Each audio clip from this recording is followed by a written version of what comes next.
Husband নাই নাম কি গম পাইছে?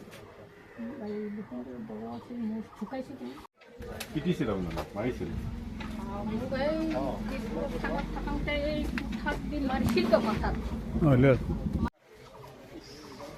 মাথায়ে ঘূৰাইছে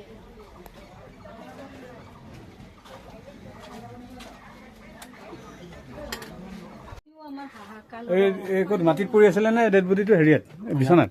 বিচনাত নহয় মানে হেৰি কৰি প্লাষ্টিক হেৰি খুৱাই থৈছিল পট এখন পাৰি থৈ পেলাই তাত খুৱাই থৈ দিছিল। ইয়াতে আপুনি কি হয় তেখেতৰ হেৰিয়াৰ ভৰত দাসৰ কি হয় আপুনি? ভাই গো সৰু ভাই। আপুনি আহিছিল নেকি সেইদিনা? সেইদিনা আহিছোঁ আমি 2টা বজাত আহি পালোঁ। আপোনালোকে কি বুলি খবৰ পাইছিলে? আমি কোনো খবৰ পালোঁ মানে তলত গৈছিল, তলত গৈ থাকোঁতে পৰি পেলাই মৃত্যু হোৱা বুলি মানে মেডিকেলত লৈ যাওঁতে মৃত্যু হোৱা বুলি কৈছে আমাক ভতিজালয়তো ফোন কৰি। তাৰপিছত আমি 1:30 2টা বজাত আহি পালোঁ। তাৰপিছত আপোনালোকে ডেড বডি আমি যেতিয়া গাঁৱৰ ইয়াতে তোমাৰ কথা কৈছা তোমালোকৰ ডেড বডি তোমালোকৰ কথা লৈ যোৱা যি লৈ যোৱা আৰু পুলিচ কেছ কৰা যে কৰা যদি পৰি পেলাওঁ আৰু পুলিচ কেছকে কৰক সেইকাৰণে গাঁৱৰ ঘৰত লৈ গুচি গ'লোঁ।